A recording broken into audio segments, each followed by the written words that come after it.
Okay. Cold in Kathmandu, as you can see. Ladies and gentlemen, I have the pleasure of introducing one of the top personalities of our, of Nepal. He has come all the way from Nepal to speak to us. Thank you very much for accepting my invite.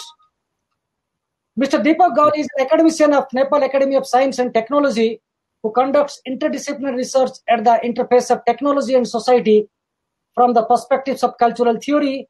He also chaired NGOs such as Nepal Water Conservation Foundation as well as Rural Self-Reliance Development Scheme.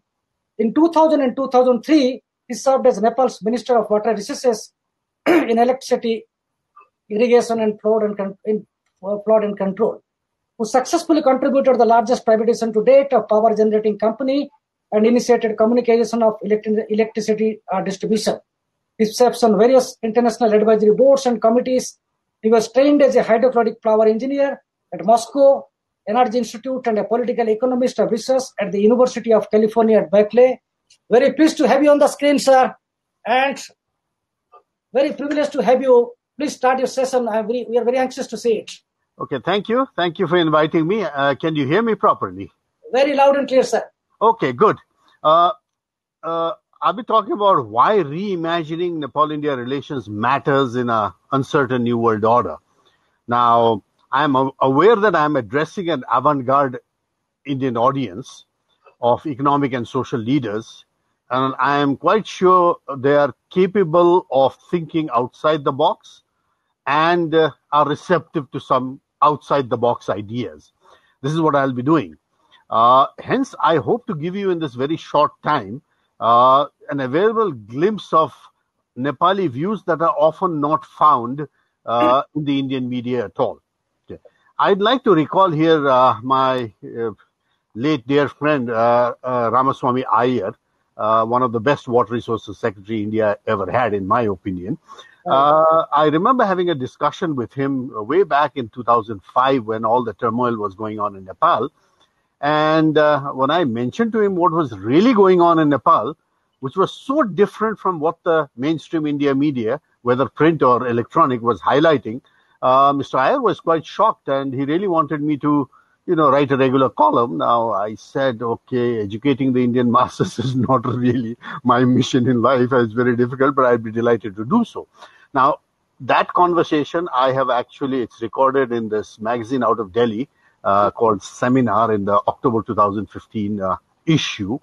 Now, one of the problems there is that, to my mind, much of the Indian opinion-making, shall we say, elite, do not have a correct perspective of the neighborhood and what's going on in the neighborhood. And this is especially more tragic in the case of Nepal, because Nepal, we have an open border. You don't even need a visa to come here. Okay? Right. But even then, very few journalists really take the trouble to come here. A lot of the reporting is armchair reporting, and I even use a nasty word. I call it handout journalism.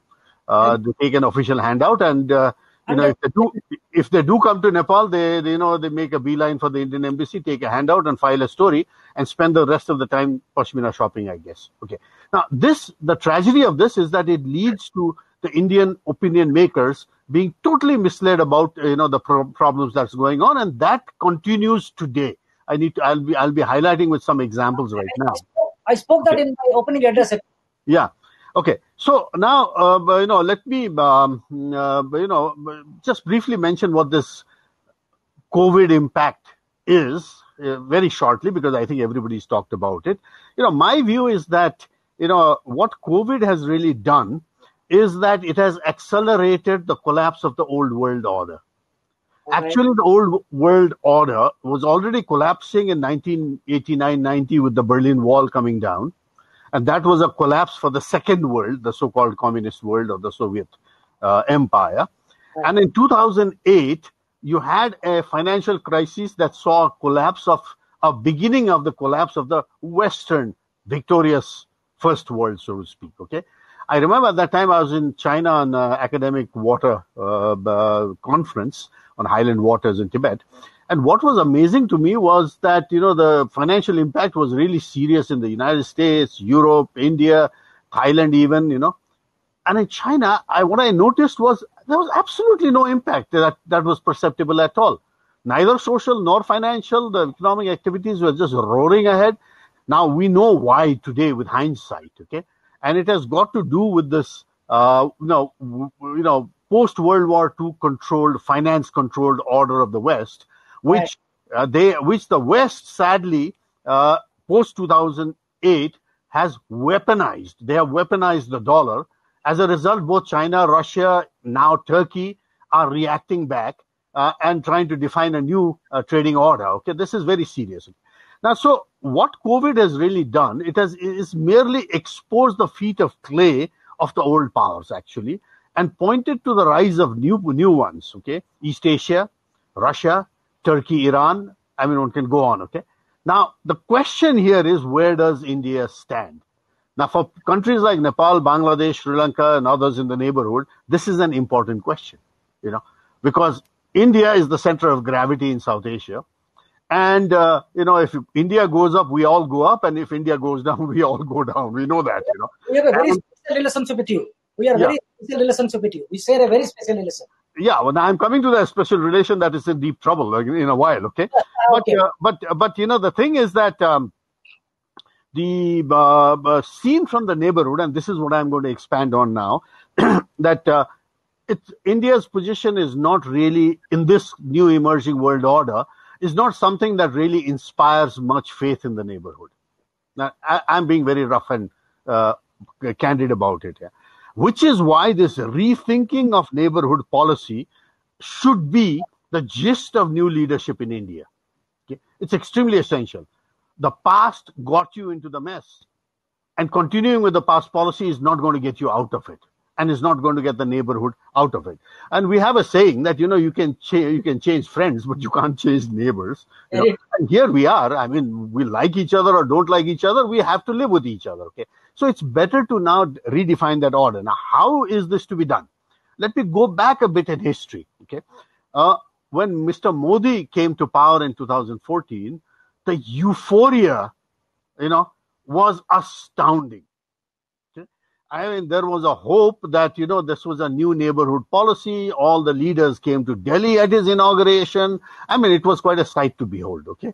But then quickly within a year, the whole thing collapsed.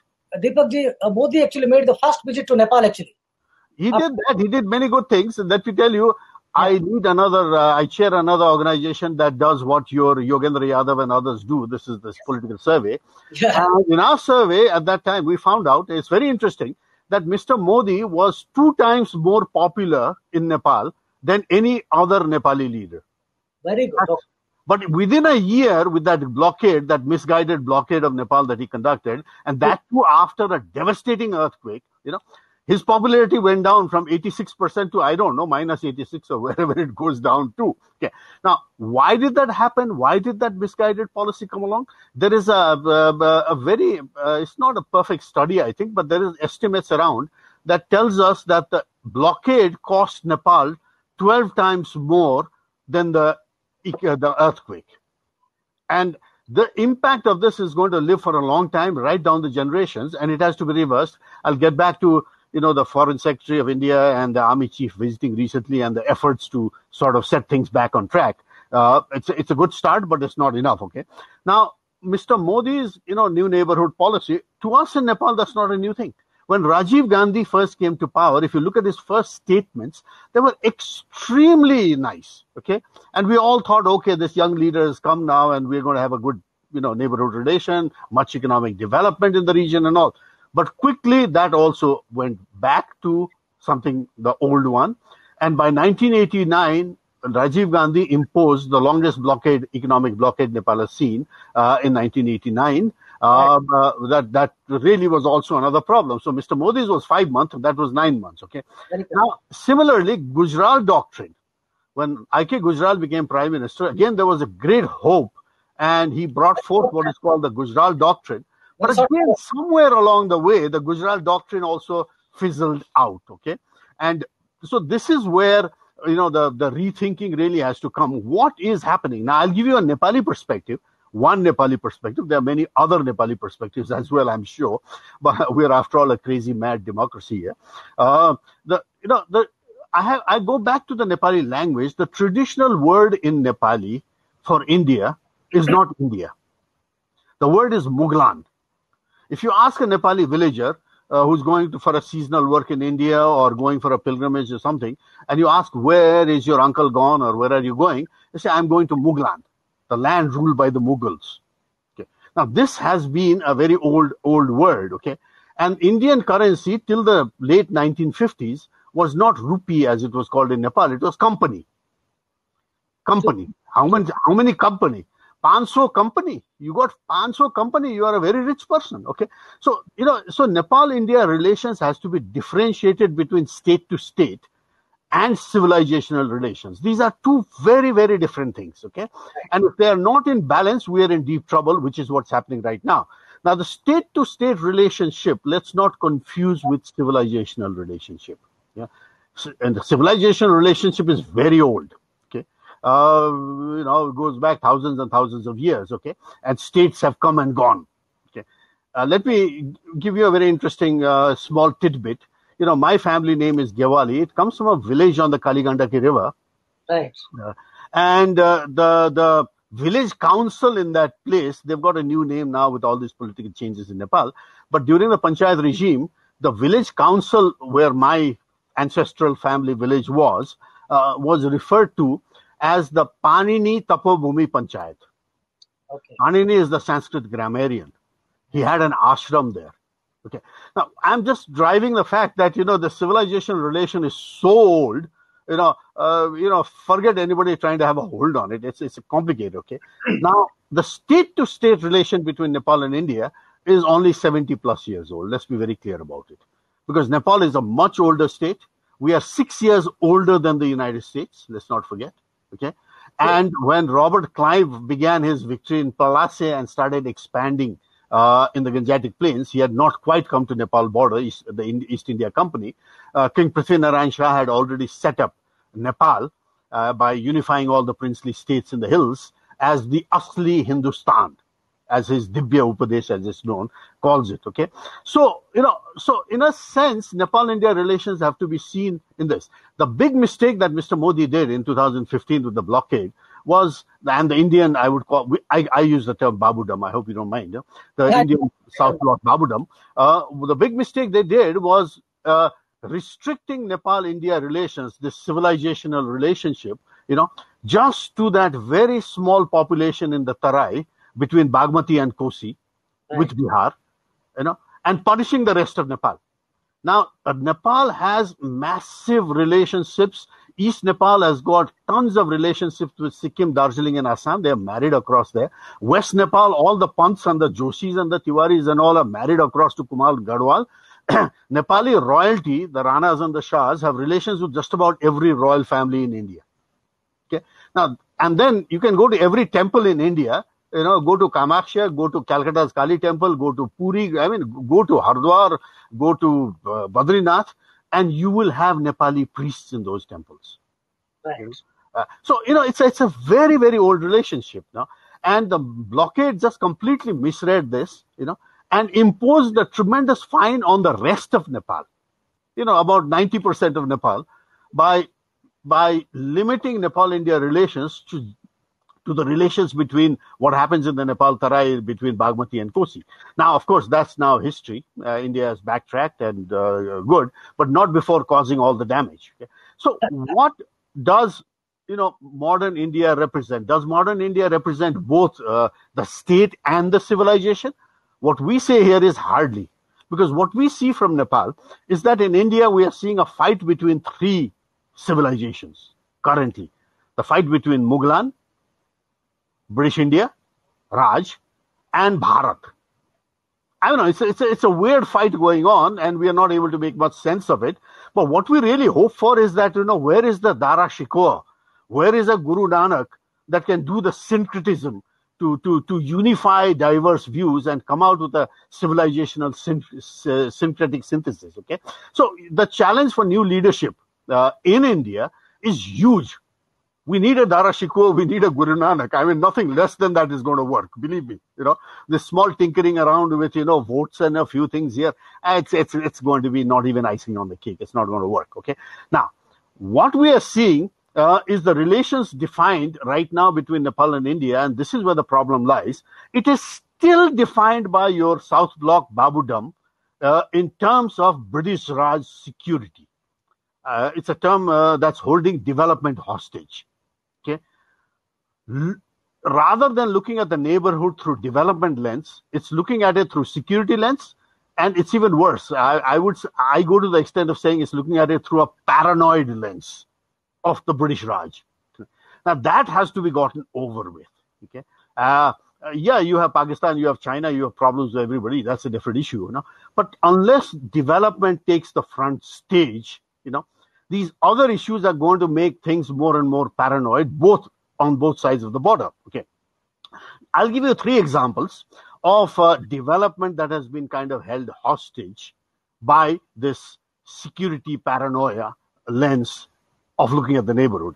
One, railways came to Nepal-India border during British times, and this railway came to Nepal border long before even China had railways.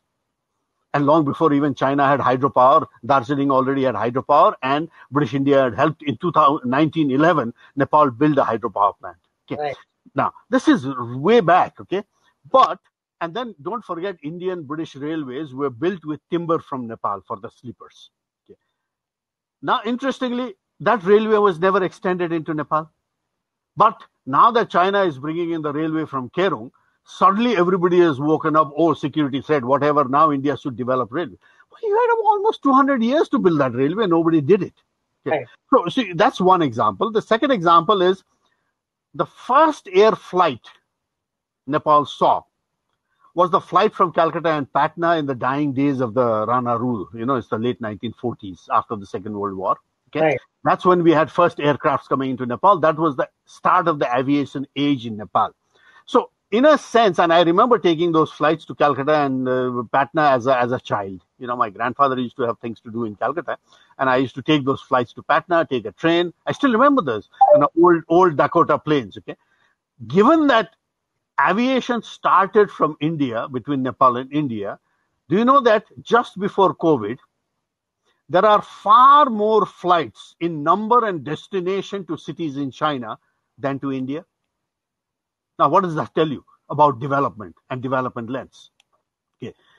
Then, Nepalis used to go abroad by going through Delhi or Calcutta or wherever. Now, nobody thinks of going to the United States via Delhi. It's a disaster. The hassle we suffer in Delhi is so bad. We either go directly to Qatar or go via, Guangzhou or Shanghai or wherever to the United States. Because the flights are cheaper, the flights are faster, more convenient. Okay. And no border hassles. Transit visas given, on the spot and so on. Okay. This is the second one. Now, I understand you have problems because your jet air has gone belly up. Air India is not in a bad shape, but that only proves the point I'm making right now. Third example. Okay. What was the purpose of this 20 years ago, about 2 decades ago? India imposed a one-way quarantine on agriculture products from Nepal. One way. We don't have a quarantine. Indian agriculture products come in freely. But India has imposed a one-way quarantine. Now, I can understand, health, safety, public safety, okay. But we have an open border, for God's sake. We have a border where cows, goats, cattle, dogs, pigs, they walk across the border all the time, to say nothing of the people, okay. Now, what does agriculture quarantine mean?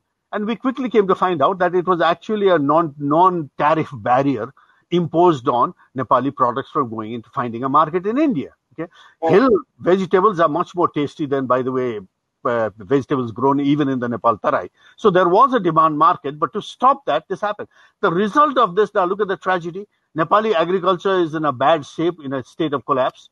Nepali young people are not in agriculture anymore. They are migrating to the Gulf and Malaysia and Korea in huge numbers. Okay. Now, this is not a healthy neighborhood. Okay. Now, with these examples, I come to my conclusion, and then I think we're going to have discussions. My conclusion, I come to 3 conclusions on this. Rethinking Nepal-India relations. I think the Indian leadership that's emerging, young leadership, I think you've got to go way beyond an out-of-box thinking to really redefine, the relationship from a development perspective versus a security paranoia perspective. The first thing is the failure to take the neighborhood along will not make India a superpower. The failure of SARC, the fact that BBINs and BIMSTECs and all are not going anywhere, SARC is totally comatose. The rest of the world does not blame Nepal or Sri Lanka or Bhutan or Maldives or not even Pakistan, actually. Because India is the center of gravity. And if it doesn't move forward, the rest of the world blames India. So India attempting a Security Council seat, India deserves it. It's a big country. It's 1 billion people, for God's sake, okay? But the rest of the world is just going to laugh. They say, no, you can't even take your neighborhood along. Who are you to make pretense on, these big things over here? Don't try joining the big boys club. Okay. The second thing is, again, the neighborhood has to be seen through development and not security lens, which is extremely important because the business to business deal, some of the most creative ones are actually in the informal economy. It's amazing. I mean, you can get deals between Nepali and Indian businessmen across border and they'll get you anything for a price, okay? But the sad fact is because the Babudom controls the kind of the trade, and let me also be very blunt, this quarantine business and all this nonsense on the India-Nepal border, there is a joke. I mean, I wish some Indian sociologists, economic sociologists would do new leadership that Satya you talk about. I hope they do a study.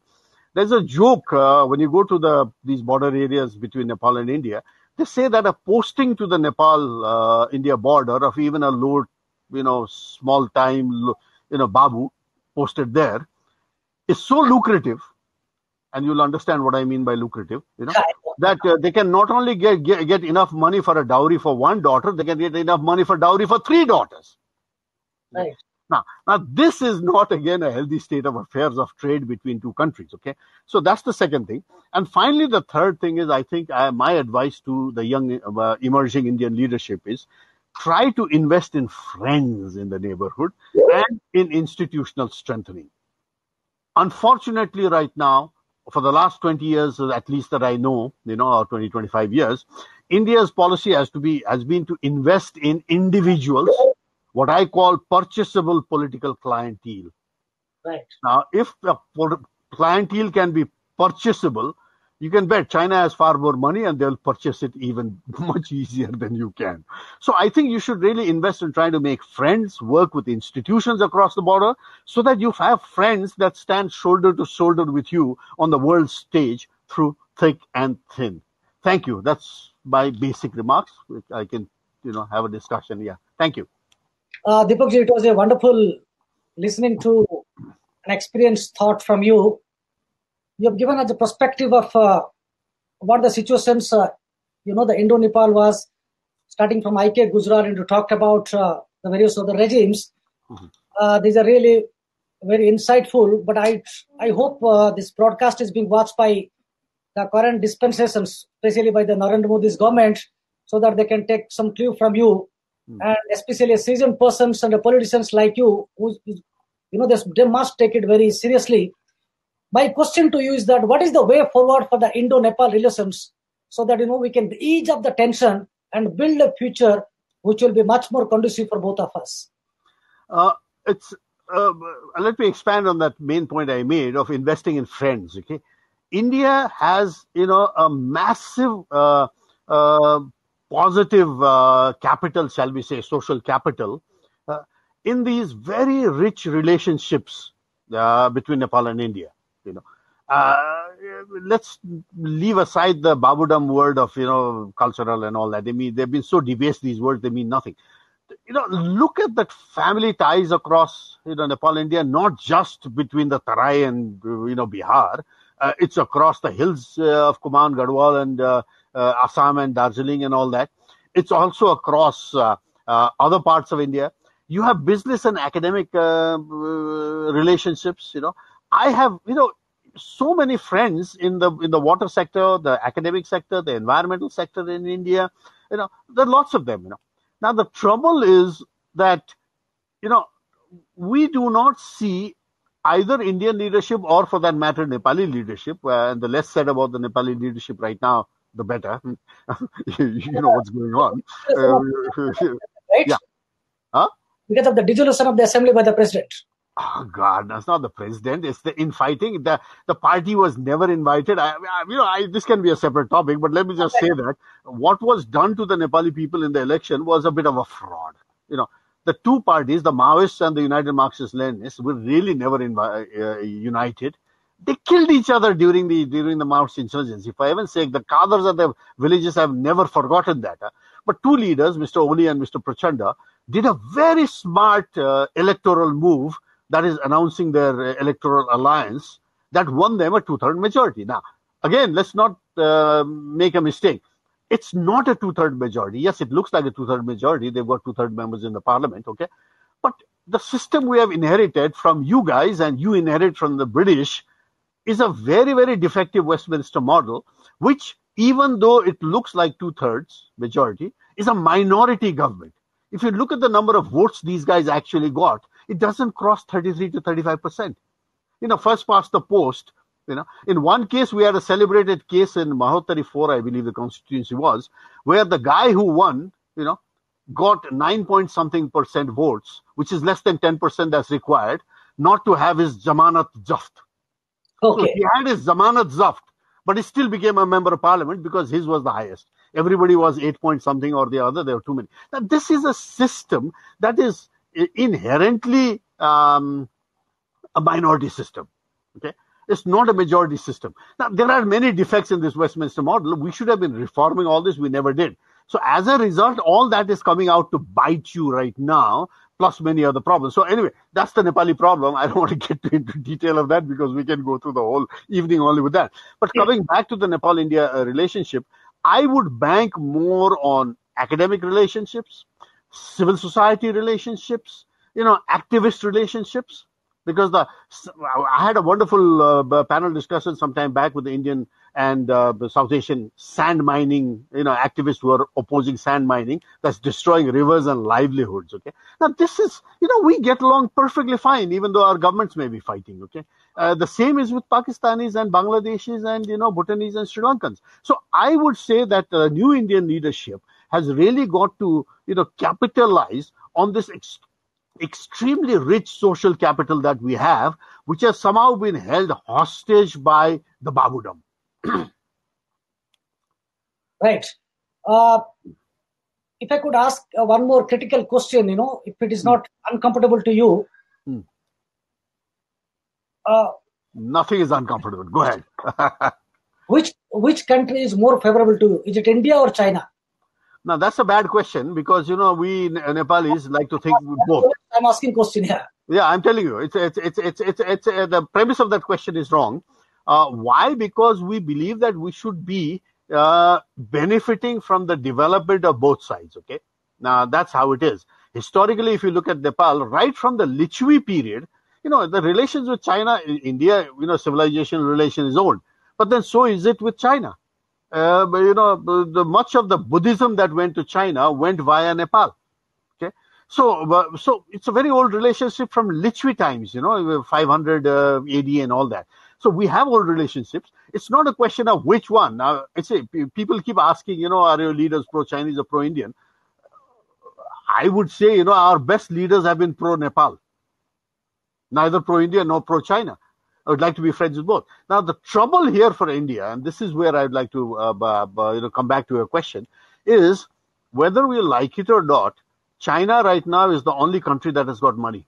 Their economy after COVID has gone back to pre-2019 levels. I've just seen an article in CNN this morning where there is so much demand for Chinese factories right now, they're having labor shortage, they're having electricity shortage in some places even, for God's sake. I didn't imagine that's possible in China, Whereas in case of South Asia, India, Nepal, Pakistan, our economic recovery is going to take quite a while, So one cannot deny China's, role globally in pulling up the world economy after COVID. Now, in the case of China-Nepal relations and India-Nepal relations, as I said, India has always looked at Nepal through a security lens and not a development lens. And China, on the contrary, has been through a development lens. Very blatant. We can see that in Nepal. So as a result, if you ask me, as a Nepali, I am pro-Nepal. I'm neither pro-India nor pro-China. I don't want to be pro-China or pro-India, okay? But the problem is China does seem to, at this point, with India not opening up or not getting rid of that quarantine, for example, on agricultural products and things like that, it's easier to export agricultural stuff to China than it is to export to India. So there are several actual issues that one has to really address. And this is where the Indian leadership, the emerging new Indian leadership that thinks outside the box, should really focus on. Right, Deepak, my next question is about the bilateral ties and about the confidence building measures which India and Nepal should do it. Ultimately, it will also reflect on people-to-people contact. Mm-hmm. What do you think the three most important factors that we should initiate, both India and Nepal, to actually start the process in a diplomatic level, and how we should do that? And through this broadcast, I want to send a message to the present dispensations to Nepal government as well as to Indian government that these are the points which we need to know from Mr. Dipak, that we need to listen very carefully to build the confidence building measures and people-to-people contact, trade and commerce, and how we can increase the economic prosperity between India and Nepal. Okay, first, let me go back to the very recent visits by the Indian Army Chief, who is an honorary general in Nepal Army, as is the Nepali Army Chief, who is an honorary general in the Indian Army. The visit by the Indian Foreign Secretary, Mr. Harshvardhan Shringala. Okay, now overall in Nepal, this has been taken as very, very positive. Okay, now positive, these things have their own dynamics, but positive in one very interesting way. Okay, the Army Chief, came here to receive his honorary thing, but what he did, and Mr. Shringala too, what he did was really put into practice this traditional ties. So he went and visited the Kumari house. Now, Kumari is the living goddess of Kathmandu. Yes. And this comes from Karnataka, actually, way back from Lichvi times. Right. Now, this was very important for the Army Chief, of India, to actually go and visit the Kumari house and to go to Pashupatinath. Mr. Shringala came here and made a more important point, which diplomatically was, I even called it a coup, a diplomatic coup by Mr. Harshvardhan Shringala, is in Pokhara when Gorkha he went there. This is the town from where King Prithvinarayan Shah initiated the unification of Nepal 250 whatever years ago. Okay, what he said was extremely important. He, for the first time by any Indian leader, acknowledged the importance and the role of King Prithvinarayan Shah, the founding king. Okay, and why this is important is when Prithvinarayan Shah unified Nepal, which is 6 years before the founding of the United States, and as I said, some 10 years before Robert Clive's armies even started marching into the Ganga Plains. The Battle of Palase had just ended. Okay, now what is important to realize is King Prithvinarayan Shah realized the problem of the Firangis coming and ruling or getting rid of or overwhelming the Mughal Empire.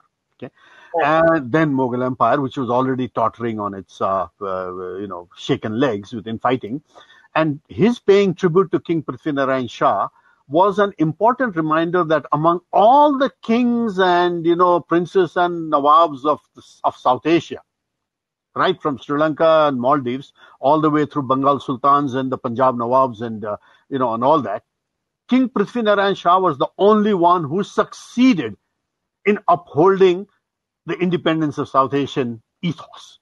Okay, now that was an extremely important statement by Harshvardhan Shringala, which actually hit the hearts of every Nepali. So to answer your question, it is actually going back to our rich traditions, our rich contacts, our rich social capital, and then acknowledging that, realizing that what Babudams in India and Babudams in Nepal handle is a very limited aspect of that, and not giving too much or not putting only that in primacy. Okay? Now, this is the first thing that's necessary. So the need is also to revive this other institutional contacts, people to people, academics, business people, chambers of commerce, groups of lawyers, for heaven's sake, engineers across the border, and so on. So I would suggest that, following up on the neighborhood first policy, it is these, relations that the government of India should give primacy to. Now, if they did that, then automatically a lot of the nonsense, a lot of the miscommunications, a lot of the feelings and bad feelings would really be, handled out. So I think that's the most important. Right. Mr. Dipak, it was an exciting session. It was a very insightful. And moreover, you have actually highlighted the confusions that exist between India and Nepal. We have a very rich tradition, cultural, social, and economic. We need to build up a confidence-building measures. I think people sitting at Delhi, and as you correctly pointed out, that the bureaucracy which is there actually, they must take into cognizance that we must develop a relationship for the betterment of the Asian countries, especially the Southeast Asia actually. So I think that is a very key point, and very privileged to have you, sir, on this broadcast. I hope everybody is seeing. So let's give us a huge round of applause to Dipakji for this. Thank you very much for the session, and very much actually thank you for having you here. Thank you, sir. Thank you.